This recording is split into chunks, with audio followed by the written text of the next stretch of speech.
name is Beston. I live in Cape Town. Also, I do delivery. Interbet helped me to realize my dreams. Now I have my own delivery vehicle and I'm able to do the removal in and around Cape Town.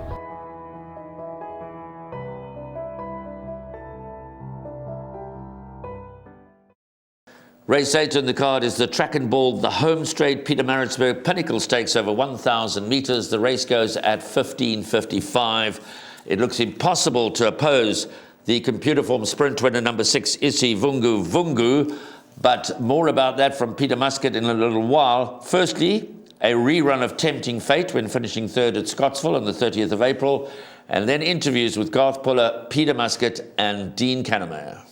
Of Troy drifting to the inside. Tempting Fate's a runner down the middle of the course. African Skyline, rulerships on the inside. Auntie Lizzie inside the 200. Gladiatorians coming home. Mercantor from the back end of the field and African Skyline. African Skyline, the extreme outside, and Gladiatorian, African Skyline, maybe from Gladiatorian.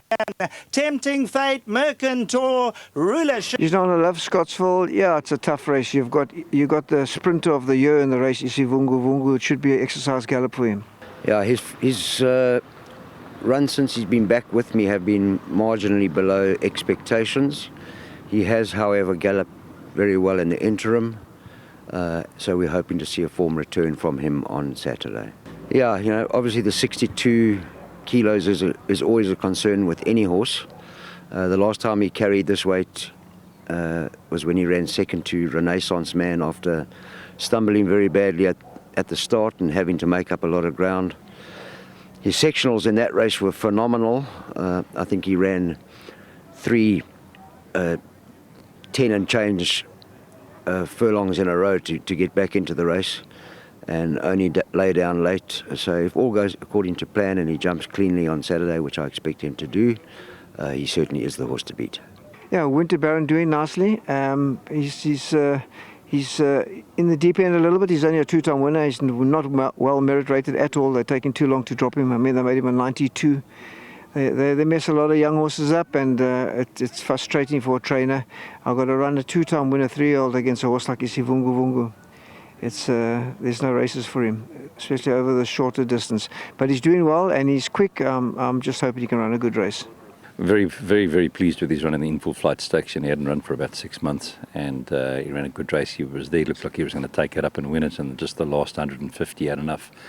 I'm running him over 1,000. I think as he's getting older and maturing, I think he's probably going to be looking for a little bit more than 1,000. He's probably going to be, I would say he's going to be about over 1,200, and but that was a very good run. You know, I'm trying to get him ready for the Merchants, and he's only had 1 run in a long time, so his next one will be the Merchants. Unfortunately, badly drawn on July Day, but looks like his next one will be the Merchants. But, you know, you can never leave him out. He was a champion 2-year-old, and he's done exceptionally well at Scottsville. But he's doing well. Well, I like Garth Puller's comments. For isiVungu Vungu, it shouldn't be more than an exercise gallop, and that's the way it seems. I mean, on all known form, yes, he stumbled in his penultimate start when surprisingly beaten by Renaissance Man, when in a similar contest, when he looked to have it all sewn up and the race at his mercy. But we can't start factoring those sort of occasional incidents into the play. isiVungu Vungu looks a natural banker. For the professional punters, they might be looking for a 3-horse all to come on the day. Dreamland, USA's Hope earlier, into isiVungu Vungu. But this looks the best bet on the card by a country mile, and a banker in all bets. For me, the only danger would be Dean Cannemeyer's horse, Tempting Fate. He ran an absolute superb race in the in-full flight stakes, but there's no logical reason, Warren, why isiVungu Vungu should get beat. Well, we didn't just compare notes and study the form and the race card together. They're my numbers, 6 by 9. So let's keep it simple and sweet and to the point, 6 by 9. But yep, as Graham says, it looks to be number 6, isiVungu Vungu. Even Garth Puller says should be an exercise gallop. He's a good horse, and we love to see good horses winning. Okay, so he's rated 130. He's the first choice. Race number 8 is the Pinnacle Stakes, and there is still some more racing to come, but we're all going to be shouting from the grandstands for isiVungu Vungu.